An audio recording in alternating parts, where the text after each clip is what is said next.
Every empire swears that its money is eternal. Every government insists that its currency is solid, stable, reliable, a rock amid chaos. And every time, history is the one who laughs last. From Rome to France, from the American Confederation to modern-day Lebanon, the pattern repeats. People wake up one morning to discover their economies have vanished, their wages are worthless, and their dreams have been confiscated by a system that once seemed indestructible. A monetary collapse is not a rare event. It is the natural rhythm of the system. Currencies don't fall by accident. They rot slowly, corroded by greed and by the illusion of permanence. The true human error is believing that money is solid when, in reality, it is made of something volatile: trust. And trust, like a sandcastle, can vanish overnight. We look at our bank balance and think, I'm safe. But a bank is not a vault, it is a promise.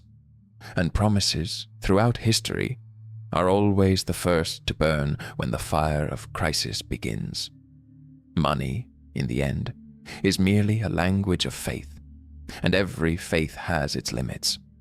History is brutal precisely because it is honest. It does not forgive the naive, but it rewards the skeptical. Every collapse leaves traces. Devalued coins, shattered banks, desperate governments, and, amid it all, the survivors who understood the game too early. They did not believe in speeches, they believed in reality. And the most unsettling realization is that this cycle is not trapped in the pages of history books. It lives within our daily routine.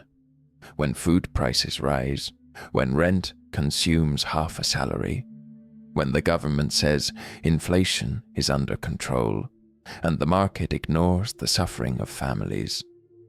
Collapse does not begin in the headlines. It begins in the supermarket cart. When the ordinary citizen realizes that money buys less and fear buys more. The Byzantines believed they had learned from Rome's mistakes. When the silver denarius deteriorated and plunged the Western Empire into chaos, they swore never to repeat the same error.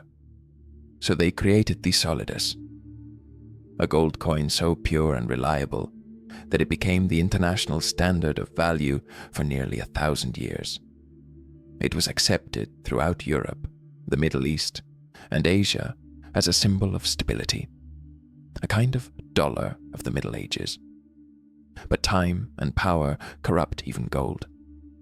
Centuries later, emperors began to dilute the coin's purity. A little copper here, a drop of silver there. At first, no one noticed. People continued to accept the solidus with confidence, believing that its golden gleam still represented value. Until silently, trust began to crack. The gold that had supported the trade of the Mediterranean world became a fiction, and when the coin lost credibility, the empire lost its foundation.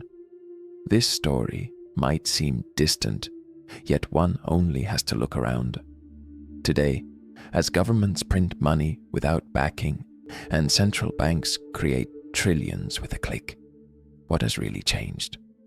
The color of the paper, the metal, number, only the disguise of the lie. Just like the Byzantines, we believe this time will be different. That technology, algorithms, and political promises will prevent collapse. But mathematics is relentless.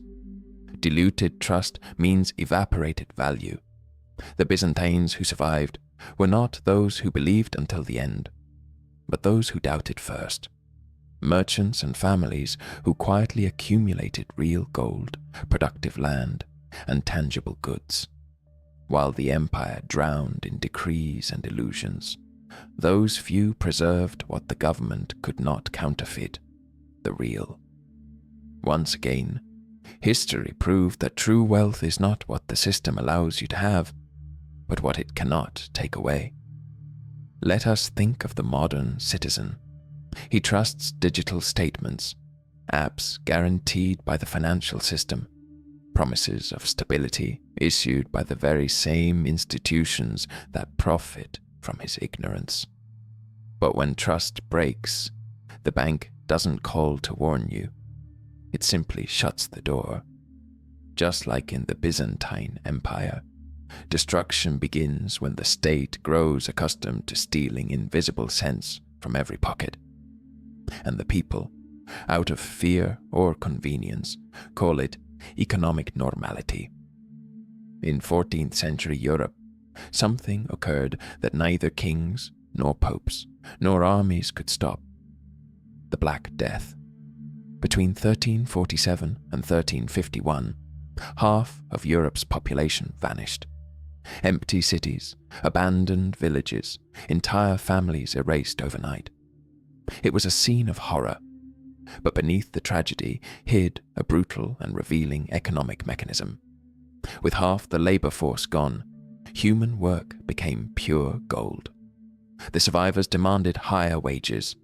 Land and food, once monopolized by the rich, became abundant compared to people. Suddenly, the simple worker who survived discovered that his time, his strength, and his hands were worth more than ever. Chaos leveled the playing field. That dynamic may seem ancient, yet it feels hauntingly familiar. Centuries later, during the COVID-19 pandemic, the world lived through a digital and silent version of that same redistribution. Supply chains broke, fear ruled the streets, and governments printed trillions to save the economy. But that new money didn't reach those who lost their jobs. It fell into the hands of those who already owned assets, land, stocks, and liquidity. And once again, the rich bought while the poor sold. In the United States, the housing market skyrocketed while ordinary families were evicted. The stock markets rose even before the real economy could breathe. The same medieval script, only with new protagonists. Central banks instead of kings, investors instead of nobles, and workers replaced by digits in a spreadsheet. History rhymes because humanity repeats its greed, only now with more technological elegance. The lesson is simple and cruel. Crises do not create inequality. They reveal and amplify it. Those with liquidity buy the despair of others. Those with reserves turn tragedy into opportunity.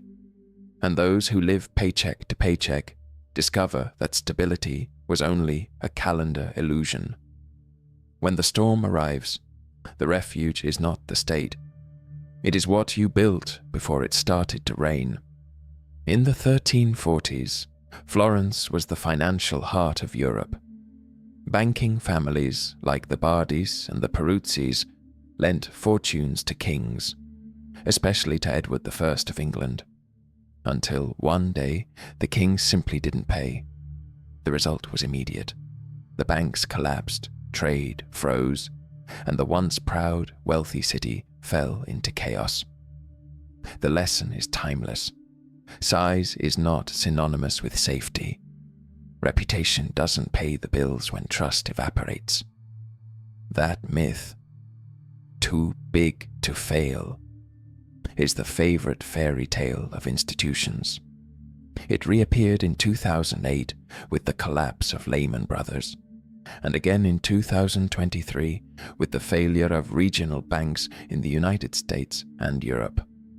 There's always an elegant label for disaster: restructuring, intervention, liquidity management. But in practice, the mechanism is simple. Risk is privatized during prosperity and socialized during crisis. Profits stay with the few, losses splash on everyone. Everyday examples prove it. Have you ever woken up to find your banking app offline on the very day rent was due? Have you seen your credit limit reduced without warning? tried to make a transfer, and received the message, "Transaction under review." Had your account frozen for security verification just when you needed your money. These microshocks are domestic versions of a macro truth. The system decides when you may access what is yours. A conservative fund full of safe bonds shows negative returns for months, and the technical explanation doesn't pay for your groceries.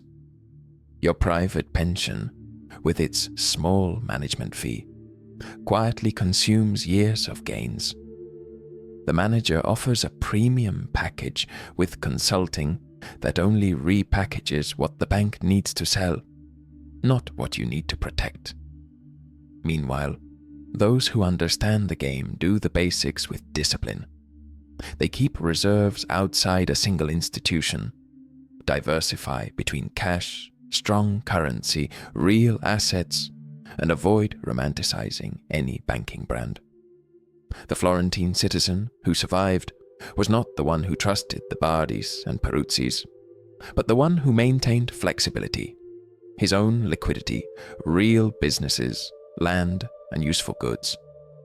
Today, that same spirit is reflected in the family that doesn't keep all funds in one bank, in the freelancer who saves in layers, in the investor who doesn't depend solely on the country of his birth, or in the entrepreneur who can generate value without asking permission from an algorithm or a manager. In the end, true protection doesn't come from trusting the system more, but from needing it less. During the American Civil War, both the North and the South discovered a painful truth. Wars are expensive, and printing money seems like a magical solution, until it stops working. The Union government created the greenbacks, paper bills with no gold backing. At first, people trusted them. They seemed patriotic, practical, modern. But as the government printed more and more, their value melted with every sheet that rolled off the presses. In the South, tragedy struck harder. The Confederacy, desperate to finance the conflict, issued mountains of graybacks. When the war ended, inflation had reached unimaginable levels. Wages bought crumbs. Soldiers returned home with pockets full of useless paper. Families who had worked their whole lives woke up poor, without understanding why. If that seems distant, think of Europe's inflation during the 1970s, when oil prices exploded and wages rose slower than the cost of food, or of the price crisis in the United States in 2022, when the cost of living grew faster than income. Inflation is the slow-motion collapse of trust. During those times, survivors weren't those who hoarded paper, but those who preserved real value. The farmer with fertile land, the merchant with goods, the craftsman who could still produce. In every crisis, the asset that doesn't depend on promises survives, while printed money dies. That is why, in modern times, anyone who keeps reserves in real assets, whether gold, dollars, land, or even practical knowledge, isn't paranoid, they're lucid. In daily life, this translates into simple decisions. Don't trust digital apps alone. Don't depend on a single income source. And above all, understand that a bank balance isn't the same as security. Your statement shows numbers. Reality shows purchasing power. And when those two diverge, it's the sign that the system smiles, but is already bleeding within. By the late 18th century, France was burning. The people were starving. Nobles lived in denial, and the government, drowning in debt, believed it had found salvation: printing money. The revolutionaries, full of ideals and fury, confiscated the church's lands and created the assignat, a new paper currency, supposedly backed by the value of those properties. It seemed like a brilliant plan. Patriotic money, made by the people and for the people. But history is always cruel to those who confuse hope with arithmetic. At first, the assignats worked. People started trading again, buying, believing. But the power to print is a vice no government can resist. Each new issue diluted the value of the last. Bread rose in price before it even left the oven. Trust cracked, and when trust dies, money doesn't simply devalue, it rots. The assignat became worthless paper. Farmers refused to accept it. Food disappeared, and in the streets of Paris, bread became a symbol of survival. It's easy to laugh at the French for their naivety, until we realize we're doing the same thing today. When governments promise subsidies, stimulus checks, or easy loans, they're merely postponing the bill. Every unbacked credit is a modern assignat. Every deficit budget is a reminder that the system lives on a mathematical lie. The lie that you can get richer by printing promises. In the end, the tax of inflation always falls on the same group, the worker who gets paid last.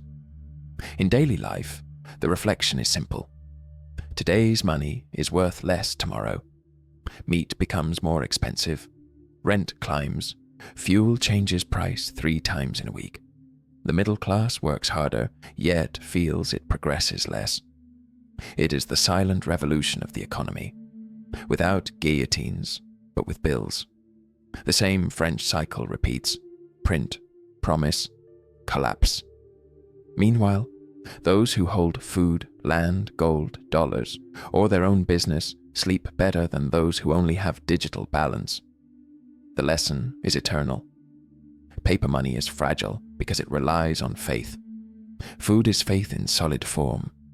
Land is faith that produces. Gold is faith that doesn't corrupt. The only question is, where are you placing your faith? In the speech that prints, or in what remains when the government turns off the printer? In 1997, the world watched a silent storm begin in Bangkok, Thailand. Within weeks, the baht collapsed. What seemed like an isolated failure spread like wildfire. Indonesia, Malaysia, South Korea, the Philippines. One by one, Asia's economies fell. The cause? Foreign currency debt. Nations had borrowed in US dollars, believing their exchange rates would never collapse. When the dollar rose, their debts multiplied. Entire companies went bankrupt overnight. Governments turned to the IMF for rescue, and it arrived with its familiar conditions: austerity, cuts, privatization, and mass unemployment. Those who suffered weren't the suited investors on Wall Street, but ordinary workers, those who saw rent double, wages vanish, and living costs explode. The IMF called it adjusting the economy. The people called it hunger. In daily life, the same mechanism plays out on a smaller scale. The person who finances a car in dollars but earns in local currency. The family that buys a house with a loan indexed to inflation. The worker living on credit, paying 30% interest on a credit card. It's the same logic. You borrow in someone else's money, and when the tide shifts, you drown. The lesson from the Asian crisis is clear. Debt in another currency is a pact with hell. When the world changes, you pay the price. Today, the trap is even more sophisticated. You no longer need physical dollars, just contracts, funds, derivatives, and securities hiding the same poison. The American citizen who invests without understanding risk. The European who blindly trusts his bank. They all share the same faith, that the global system is stable. But stability is only a trick of illusion. What Asia learned in 1997, the world still pretends to ignore in 2025. Those who owe in the money of others live on their knees.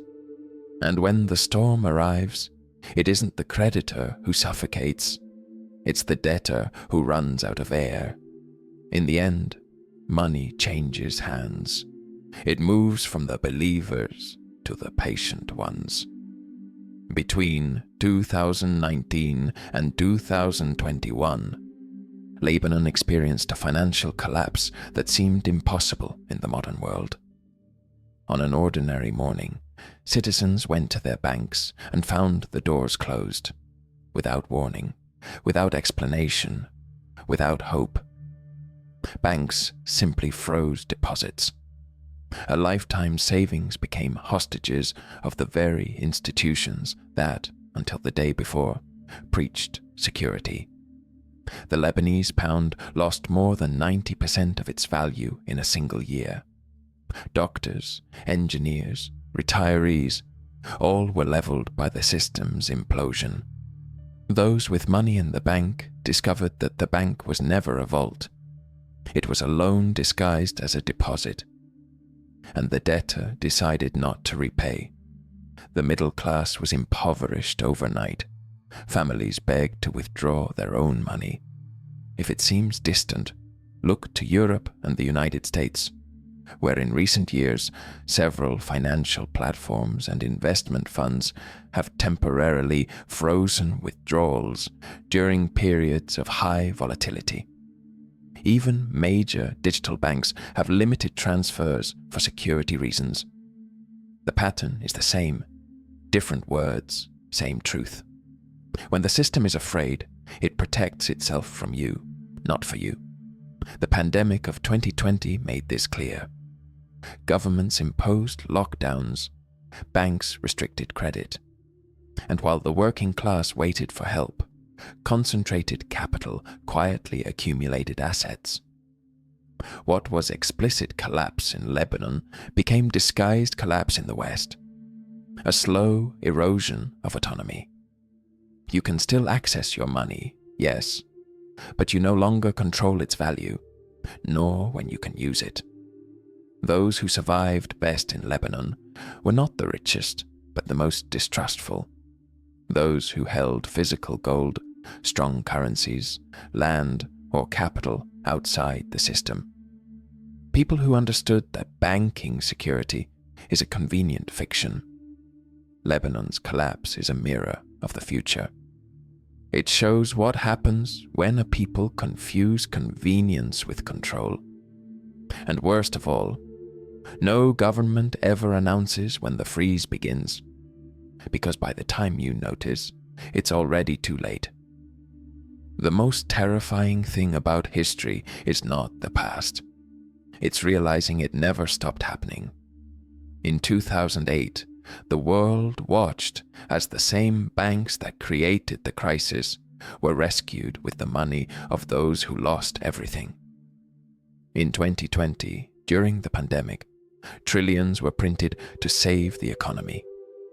Stock markets rose, fortunes grew, wages stagnated, and everyone believed that was normal.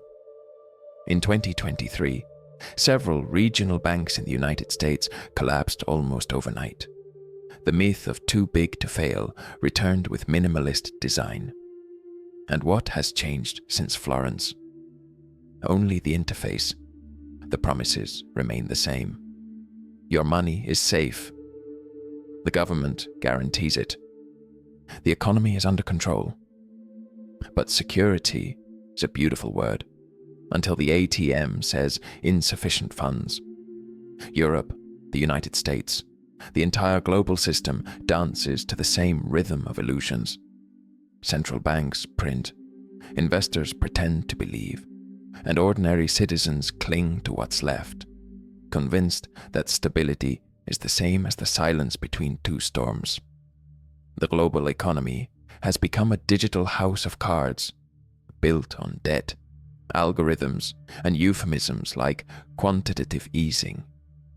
Beneath it all lies the same trick, creating wealth that doesn't exist. And you feel it every day, when coffee changes price within a week, when rent rises faster than your salary, when the government says inflation controlled and the supermarket shelf says otherwise.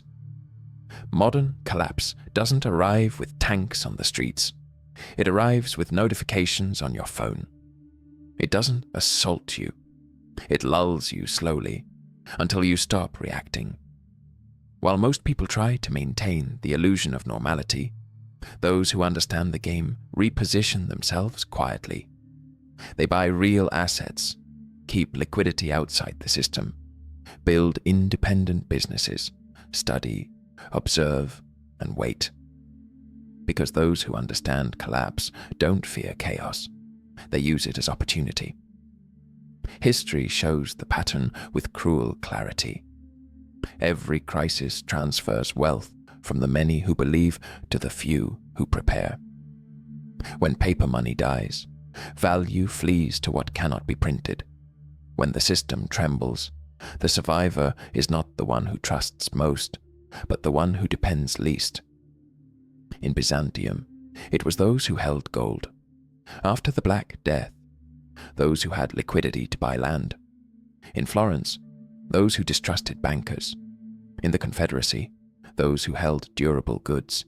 In France, those who stored food and property. In Lebanon, those who left before the banks closed. The pattern is eternal. Wealth is autonomy, and autonomy never grows from comfort. In the modern world, autonomy takes new forms. The investor who holds real assets, the worker who turns a skill into an independent income, the citizen who educates himself financially and understands the value of his time and silence, the person who knows that having money is not the same as having power over their own time. That is the new gold. In the end, it is not about predicting the next collapse. It's about understanding that collapse is part of the cycle. Every era destroys what it idolizes. Rome fell from excess power, Byzantium from pride, France from idealism, modernity from comfort. Collapse is history's purification, and only the awake understand that behind ruin there is always the chance for rebirth. So ask yourself, if the system stopped tomorrow, what in you would still stand? Your balance, your job, or your capacity to create, produce, adapt, and survive? True value never lived in paper. It has always lived in what no one can devalue: your knowledge, your time, your clarity. History doesn't repeat mistakes. It repeats lessons for those who still haven't learned. And every generation must decide whether it will be part of the flock that trusts or the minority that prepares. If this message made you think, if it reminded you how fragile security really is, then share it. Because information only has power when it spreads. And in a world that sleeps trusting, to wake up is already an act of resistance.